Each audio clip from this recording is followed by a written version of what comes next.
Hey everybody, it's Gina Kern. I hope that your day's going well. I was just getting ready to work on my sunflower drawing a little bit and draw some more sunflower seeds, and I got to thinking that you might enjoy being able to maybe look over my shoulder just a little bit as I'm working, and I'd love to bring you into the process just a little bit and kind of explain how these grid lines work and just show you, I guess, what it's like to draw some sunflower seeds. So give me just a second. I'm going to put you in the cell phone holder, and so let me just go ahead and pull you in and do that while I talk.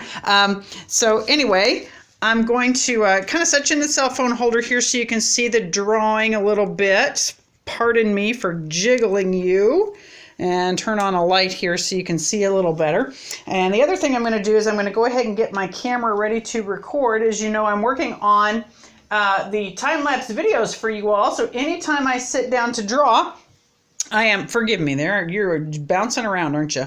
Anytime I sit down to draw, I'm always recording with a DSLR camera over my shoulder so that you all get to see that process should you choose to purchase a limited edition print during the pre-sale phase or pre-order phase that because you're pre-registered, you get access to. So I'm super excited to do that for you all. But anywho, I am working on these boxes of sunflower seeds here.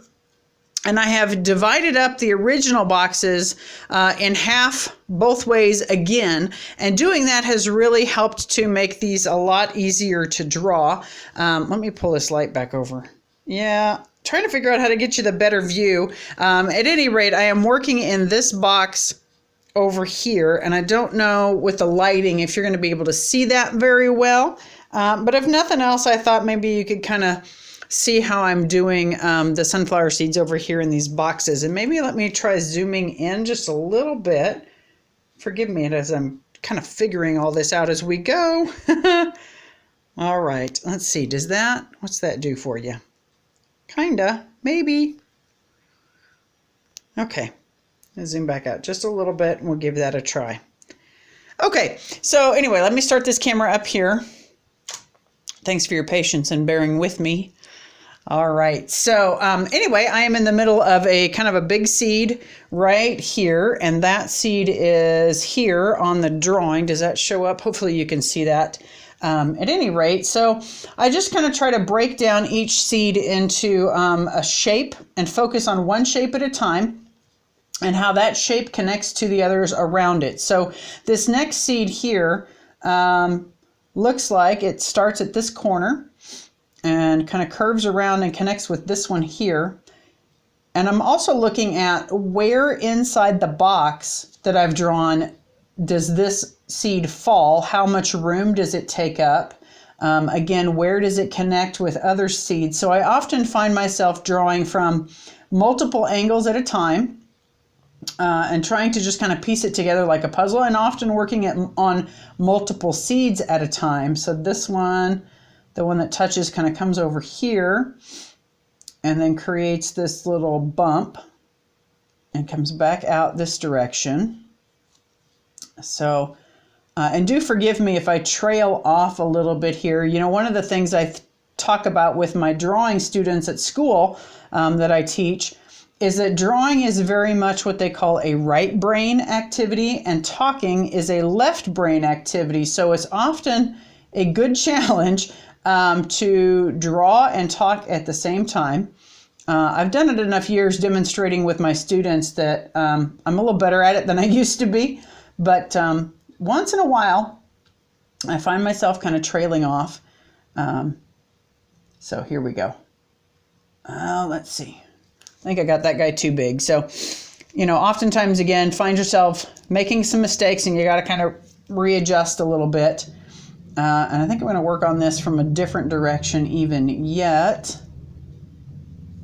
Yeah. Let's see. And sometimes I find that I've drawn just a little bit too big or too small, and therefore I kind of have to readjust a little bit. So there is a small little seed that starts right here, comes down into this box. There we go. And this one kind of comes around this way. Okay. And then this guy Cuts across here a little bit.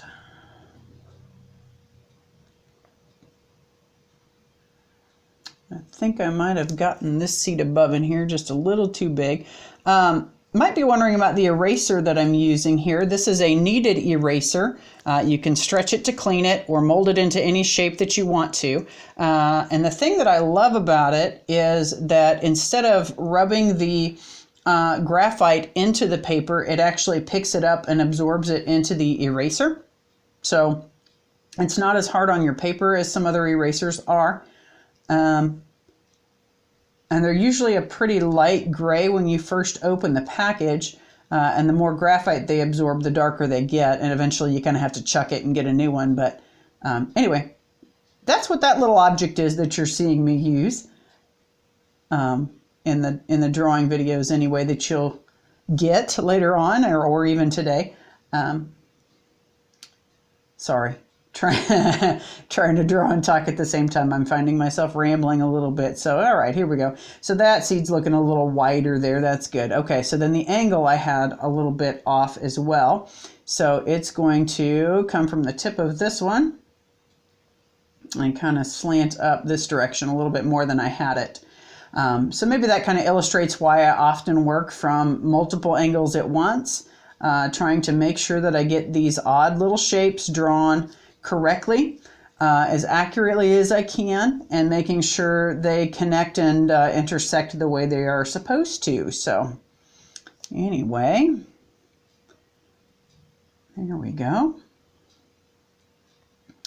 All right, so this is supposed to curve in here. Yeah, I just got a little bit too big. Happens to the best of us.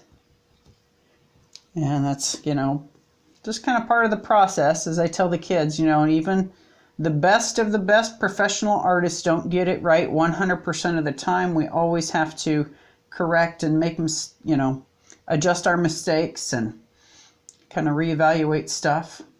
And there's nothing wrong with it. And I think, it's kind of life too.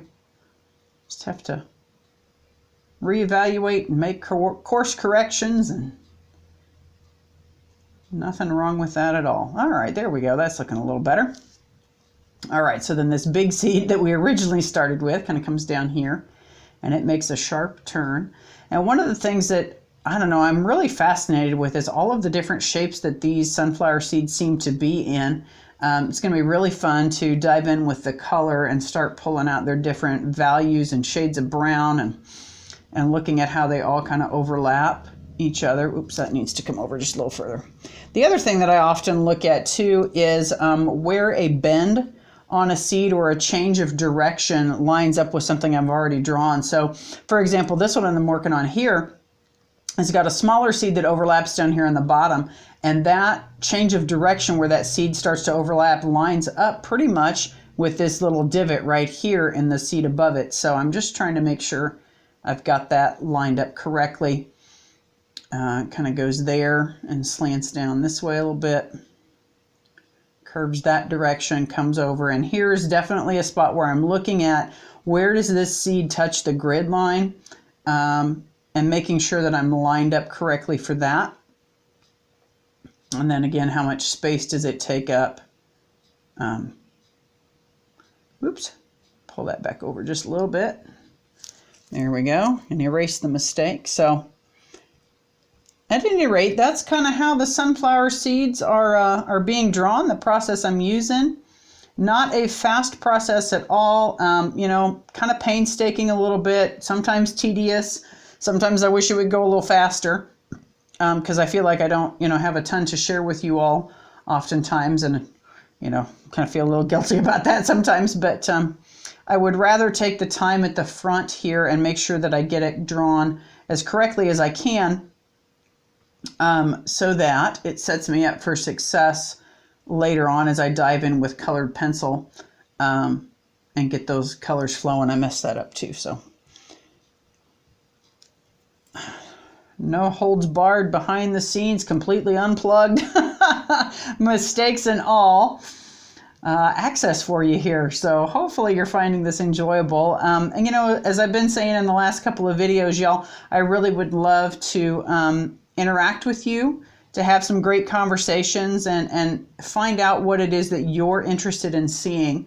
Because I want this to be a benefit to you, something that you hopefully look forward to and find interesting, and just brings you into the process a little bit more and provides you the content that you really would like to have. So anyway, that's that. I will go ahead and sign off there so I'm not boring you too much or taking up too much of your time. But again, hopefully that's something that you've kind of enjoyed.